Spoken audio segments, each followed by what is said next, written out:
Hi എല്ലാവർക്കും ഉരുതരുടെ പുതിയൊരു കിഡിൽ എപ്പിസോഡിലേക്ക് എല്ലാവർക്കും സ്വാഗതം. അപ്പോൾ നിങ്ങൾ ആദ്യമായിട്ടാണ് ചാനൽ കാണുന്നതെങ്കിൽ ഒന്ന് സബ്സ്ക്രൈബ് ചെയ്തേക്കുക. തൊട്ടുതന്നെ ബെല്ലൈക്കൺ എനേബിൾ ചെയ്താൽ നമ്മൾ അപ്ലോഡ് ചെയ്യുന്ന പുതിയ കിഡിലെ വീഡിയോസുകൾ നിങ്ങൾക്ക് അപ്പോൾ തന്നെ നോട്ടിഫിക്കേഷൻ ലഭിക്കുന്നതായിരിക്കും. അപ്പോൾ നമുക്ക് ഇന്നത്തെ വീഡിയോയിലോട്ട് പോകാം. അപ്പോൾ എല്ലാവർക്കും പുതിയൊരു വീഡിയോയിലോട്ട് സ്വാഗതം. ഇന്ന് നമ്മൾ പറയാൻ പോകുന്നത് ഒരു എഡിറ്റിംഗ് ട്യൂട്ടോറിയലായിട്ടാണ് നമ്മൾ ഇന്ന് വന്നിരിക്കുന്നത്. അപ്പോൾ എന്താണ് എഡിറ്റിംഗ് ട്യൂട്ടോറിയൽ എന്നല്ലേ, ഒരു സാധാരണ ഒരു ഫോട്ടോ എങ്ങനെയാണ് ഒരു ഡ്യുവൽ മോഡ് അല്ലെങ്കിൽ ഡ്യുവൽ ഇമേജ് എങ്ങനെയാണ് ക്രിയേറ്റ് ചെയ്ത് അല്ലെങ്കിൽ ഡ്യുവൽ ടോൺ എങ്ങനെയാണ് ക്രിയേറ്റ് ചെയ്തെടുക്കുന്നത് എന്നാണ് ഇന്ന് പറയാൻ പോകുന്നത്. അപ്പോൾ നിങ്ങൾ വീഡിയോ അവസാനം വരെ കാണുക, കാരണം ഇതിൻ്റെ അവസാനം നിങ്ങൾക്ക് ഇതിൻ്റെ ഒരു പ്രീസെറ്റും കൂടി നിങ്ങൾക്ക് ഫ്രീ ആയിട്ട് തരുന്നുണ്ട്. അപ്പോൾ നിങ്ങൾ വീഡിയോ അവസാനം വരെ കാണുക.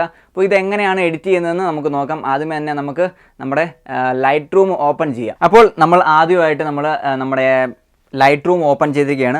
അതിനുശേഷം നമ്മുടെ പ്രീസെറ്റ് നമ്മൾ ഇതിനകത്തോട്ട് ആഡ് ഇമേജ് കൊടുത്തിട്ട് നമ്മൾ ആഡ് ചെയ്തിട്ടുണ്ട്. അതിനുശേഷം നമ്മുടെ സൈഡിൽ 3 ഡോട്ട് ഉണ്ട്. അതിനകത്ത് ക്ലിക്ക് ചെയ്യുന്ന സമയത്ത് നിങ്ങൾക്ക് കോപ്പി സെറ്റിങ്സ് എന്ന് പറഞ്ഞ ഒരു ഓപ്ഷൻ കാണും. ഓക്കെ, അത് കഴിഞ്ഞിട്ട് നമ്മൾ കോപ്പി സെറ്റിങ്സ് കൊടുക്കുക. നേരെ അത് കഴിഞ്ഞിട്ട് നമുക്ക് എഡിറ്റ് ചെയ്യേണ്ട ഫോട്ടോ ഏതാണെന്ന് വെച്ചാൽ അത് താഴെ ആഡ് ഇമേജ് കൊടുക്കുന്ന സമയത്ത് നിങ്ങൾക്ക് ആഡ് ചെയ്യാവുന്നതാണ്. ഓക്കെ, അതിനുശേഷം നമ്മുടെ ഫോട്ടോ നമ്മൾ ആഡ് ചെയ്യുകയാണ്. ഓക്കെ, ആഡ് ചെയ്ത് കഴിഞ്ഞിട്ട് നമുക്ക് ബേസിക്കായിട്ടുള്ള കുറച്ച് കറക്ഷൻസുകൾ നമുക്ക് നോക്കണം. കുറച്ച് എക്സ്പോഷറൊക്കെ ആഡ് ചെയ്യാനുണ്ടെങ്കിൽ നമുക്ക് അതൊക്കെ എല്ലാം ഒന്ന് ആഡ് ചെയ്യുക. കോൺട്രാസ്റ്റ് ഞാൻ ഇപ്പോൾ കുറയ്ക്കുകയാണ്. ഓക്കെ, ഹൈലൈറ്റ് ഇച്ചിരി കൂട്ടി കൊടുക്കുകയാണ്. ഓക്കെ, അത് കഴിഞ്ഞിട്ട് നമ്മൾ ചെയ്യുന്നത് വെച്ചാൽ ഏറ്റവും ടോപ്പിലായിട്ട് 3 ഡോട്ട് വീണ്ടും കാണാൻ നിങ്ങൾക്ക് സാധിക്കും. അതിനകത്ത് ക്ലിക്ക് ചെയ്യുന്ന സമയത്ത് പേസ്റ്റ് സെറ്റിങ്സ് എന്ന് പറഞ്ഞുകൊണ്ട് കാണിക്കും. ഓക്കെ, അപ്പോൾ നിങ്ങൾക്ക് കാണാൻ സാധിക്കും ആ ഒരു കളർ ചേഞ്ചും ഫുള്ളായിട്ട് മാറിയിട്ട് ഒരു ഡ്യുവൽ ടോണായിട്ട് മാറിയിട്ടുണ്ട്. പക്ഷേ നമുക്ക് ഇതിനകത്ത് കുറച്ച് വ്യത്യാസങ്ങളൊക്കെ വരുത്തിയാൽ മാത്രമേ ആ റെഡൊക്കെ ഒരു ഫേസിൻ്റെ സൈഡിലോട്ട് ഫുള്ളായിട്ട് അത് മാറിക്കിടപ്പുണ്ട്. അപ്പോൾ അതൊക്കെ നമുക്കൊന്ന് ചേഞ്ച് ചെയ്യണം. അതിനായിട്ട് ഇനി ബാക്കിയുള്ള കാര്യങ്ങളൊന്ന് സ്കിപ്പ് ചെയ്യാതെ നിങ്ങൾ കാണണം. ഓക്കെ, അപ്പോൾ അതെങ്ങനെയാണെന്ന് നോക്കാം. അത് കഴിഞ്ഞിട്ട് നമ്മൾ എക്സ്പോഷർ ഒന്ന് സൈഡിലോട്ടൊന്ന് അഡ്ജസ്റ്റ് ചെയ്യുകയാണ്. ഓക്കെ, അത് കഴിഞ്ഞിട്ട് നമുക്ക് കോൺട്രാസ്റ്റ് ഒന്ന് അഡ്ജസ്റ്റ് ചെയ്യണം. ഓക്കെ, ഞാൻ ഇപ്പം ഒന്ന് കുറച്ച് കൊടുക്കുകയാണ്. ഒരു 27 ഓക്കെ, ഒരു 35 ഇട്ട് കൊടുക്കുകയാണ്. ഓക്കെ, അത് കഴിഞ്ഞിട്ട് ഹൈലൈറ്റ് ഒന്ന് കുറച്ച് കൊടുക്കുകയാണ്. ഒരു 54 ഇട്ട് കൊടുക്കുകയാണ്. ഓക്കെ,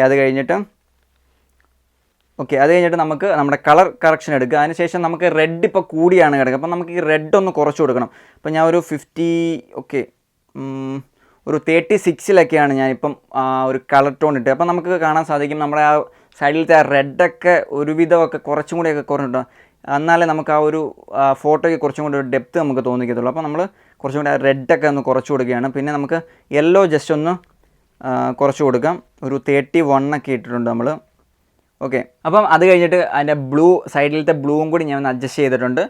അതിനുശേഷം ഏറ്റവും നമ്മൾ അവസാനമൊക്കെ കഴിഞ്ഞിട്ട് പിന്നെ എക്സ്പോഷറൊക്കെ ജസ്റ്റ് ഒന്ന് അഡ്ജസ്റ്റ് ചെയ്യുകയാണ്. ലാസ്റ്റ് ഒരു ഫൈനൽ ടച്ച് എന്നുള്ള രീതിയിൽ നമ്മൾ എല്ലാം ഒന്ന് അഡ്ജസ്റ്റ് ചെയ്യുകയാണ്. അപ്പം ഏകദേശമൊക്കെ എല്ലാം ഓക്കെ ആയിട്ടുണ്ട്. നമ്മുടെ ഫോട്ടോയുടെ ആ സൈഡ് ഫുൾ ആ റെഡൊക്കെ കുറച്ചൊക്കെ മാറി കുറച്ച് യെല്ലോ ഒക്കെ വന്ന് കയറി നല്ല രസമുണ്ട് ഇപ്പോൾ കാണാൻ. നമ്മുടെ ബ്ലൂ ഒക്കെ ഇപ്പോൾ എടുത്തറിയുന്നൊക്കെയുണ്ട്. അപ്പോൾ ഇനി പറയാൻ പോകുന്നത് എങ്ങനെയാണ് നിങ്ങൾക്ക് ഈ പ്രീസെറ്റ് ഡൗൺലോഡ് ചെയ്യുന്നത് എന്നാണ്. ഓക്കെ, നേരെ ലിങ്ക് ഡിസ്ക്രിപ്ഷനിൽ കിടപ്പുണ്ട്. ഗൂഗിൾ ഡ്രൈവിൻ്റെ ലിങ്ക് ആയിരിക്കും നിങ്ങൾക്ക് ഡിസ്ക്രിപ്ഷനിൽ കാണാൻ സാധിക്കുക. ഓക്കെ, നേരെ അത് ക്ലിക്ക് ചെയ്യുക. അതിനുശേഷം ഗൂഗിൾ ഡ്രൈവിൽ ചെന്നിട്ട് ഡൗൺലോഡ് ചെയ്തെടുക്കാവുന്നതാണ് നിങ്ങൾക്ക് ഈ പ്രീസെറ്റ് എന്ന് പറയുന്നത്. അപ്പോൾ നിങ്ങൾക്ക് ഈ ഒരു വീഡിയോ ഇഷ്ടമായെന്ന് വിചാരിക്കുന്നു. ഇഷ്ടമായ ലൈക്ക് ചെയ്യുക, ഷെയർ ചെയ്യുക, കമൻറ്റ് ചെയ്യുക. അപ്പോൾ അടുത്തൊരു കിടിലൻ വീഡിയോ ആയിട്ട് നമ്മൾ വരുന്നതായിരിക്കും. അതുവരെ എല്ലാവർക്കും ബൈ.